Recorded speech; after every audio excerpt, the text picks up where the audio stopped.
Hi guys, it's Jigs again. Welcome back to our YouTube channel. I'm here talking about my Bravo deck, which just recently placed second in the Pro Tour Invitational here in the Philippines.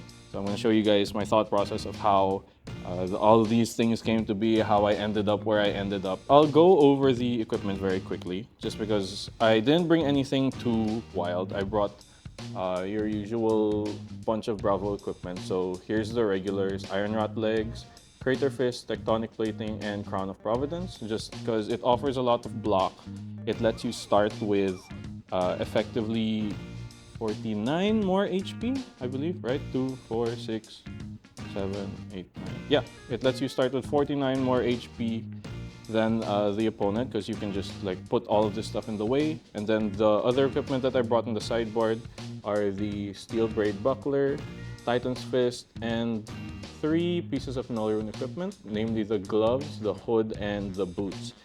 The Null Rune equipment I brought because I expected to run into at least a couple of Icelanders. And I also brought Anathos, Bravo's standard hammer. Anathos is a very good weapon, especially if you're playing a game and you're expecting to get into the second cycle, because you can pitch your reds along with your blues to activate Anathos and make a surge with Tectonic Plating. And then eventually the Anathos damage will stack up, because they'll either be eating 2 cards or 3 damage or 6 damage. And then later on, you'll be able to build off that tempo. And once you get to your second cycle, which you were stacking with Anathos and the Surges, you can basically steal the game. Like, once you hit second cycle, it's just one after the other, and it guarantees that you'll always throw out a big attack that comes with either Dominate or a Pummel or something to that effect. So how I build my deck is, I know that Flesh and Blood does the whole card pool thing, where you basically have 80 cards to work with, including equipment. But I come from Magic. I'm a Magic player, so my brain is zoned in on, like, this is my main board, this is my sideboard. So I'm going to show you guys my main board of 60 cards, and then my 10 sideboard cards. And then I kind of just like swap them around depending on the matchup. Starting off with the main board, I have 3 copies of Sigil of Solace, Spinal Crush, Command and Conquer, Choke Slam, Crippling Crush. So those are my 3s. And then my reds, I have 2 copies of Red Pummel. The reason why I cut the 3rd copy is because I wanted to make room in the side for 1 more copy of Fate Foreseen. I used to only bring 3 copies of Sink Below and 2 copies of Fate Foreseen. But going into the PTI, I was really scared of Lexi, because Lexi just eats me alive if I don't have enough things to block with. But yeah, that's why I decided to remove 1 Pommel. And then I have 1 copy of Pulverize, just because if I'm starting the game, like if I'm taking the first turn and I have Showtime in my hand or I have Pulverize in my hand, I can like set up a bunch of Seismic Surges, and then if they don't disrupt me, I can throw out the Pulverize, or I can put Pulverize away with Crown of Providence, and then get something else to do with the 3 or 4 surges that I have. So it's really just big damage, the Pulverize. Then I have here 3 copies of Starstruck.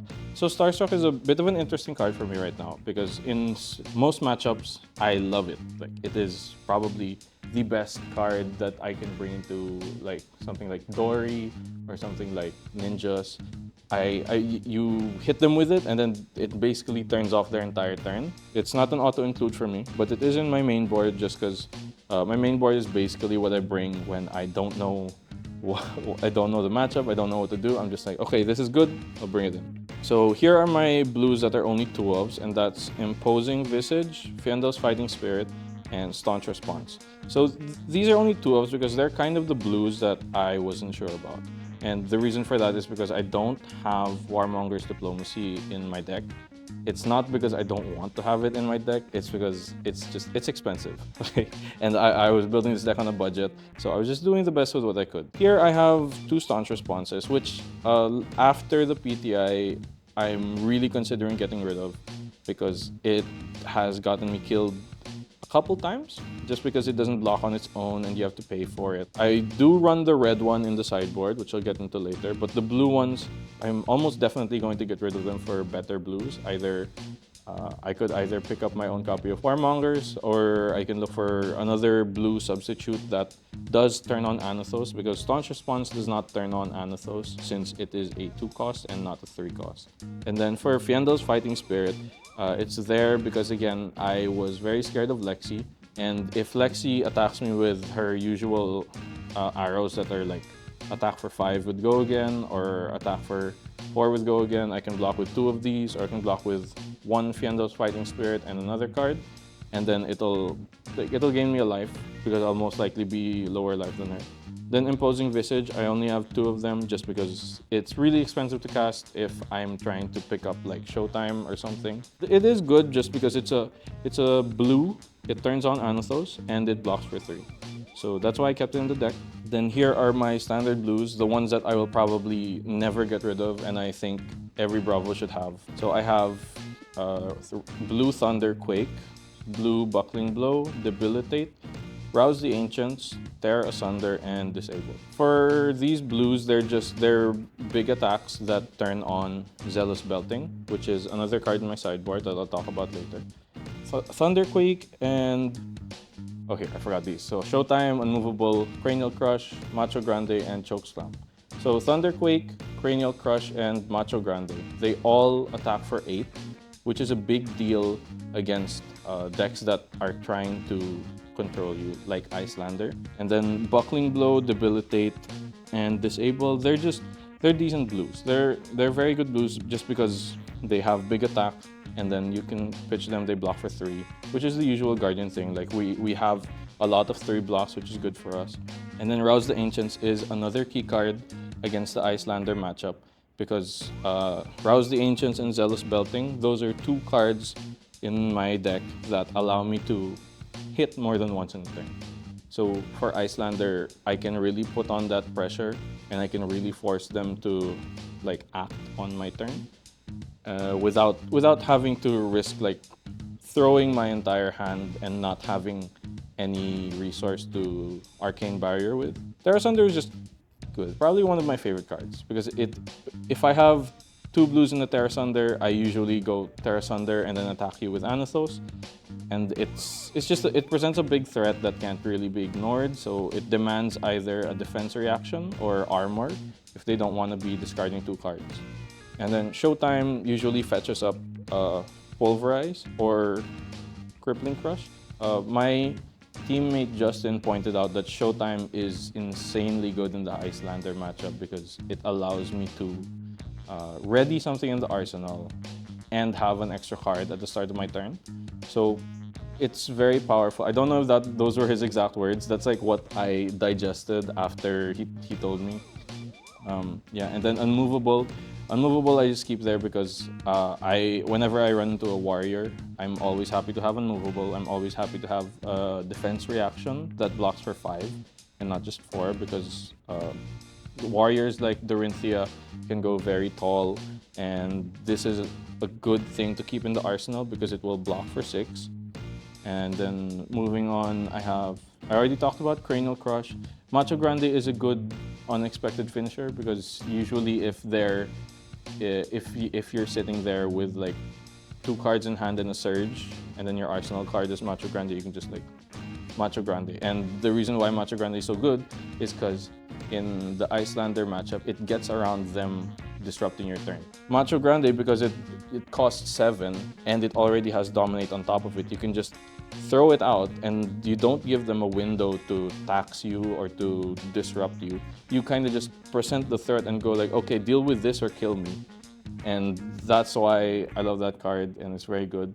Then I have the blue Chokeslams. The blue Chokeslams, again, same as Debilitate and Buckling Blow. They're good blues.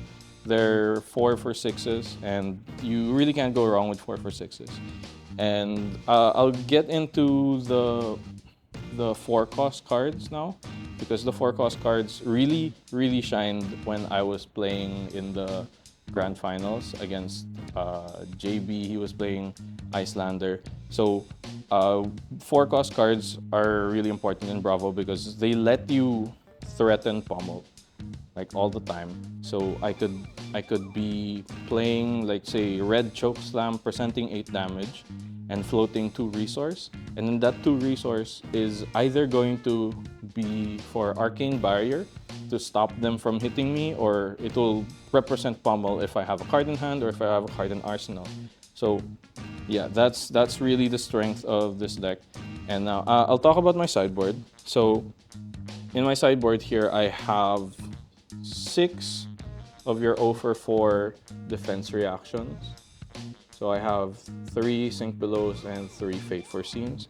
And then I have 1 copy of Staunch Response. So these I put in just because again, Lexi's so painful. It's such a big headache for me to know when to block and when to like take damage. It's a skill that I haven't really fully developed. So this is kind of my way of giving myself a crutch, because I have so many defense reactions. I can just be like, okay, no, I just won't take damage, or I'll block everything out and then hit you with a hammer, or block everything out and then just let you like run out of cards in your deck. And then the other 3 cards in my sideboard are 3 copies of Zealous Belting. So like I mentioned a while ago, it's very good into the Iyslander matchup, because if I play this outright and then I have a card with base power 6 or greater in my pitch zone, it has go again. So they have to respect the minimum damage of 11, because I can attack with Zealous Belting for 5 and then I can pitch something else and then Anathos for 6. Or it could be like for 5 and then I could pitch a blue and play one of the 4-cost cards like Chokeslam, and it's just red Chokeslam. I only have red Chokeslam.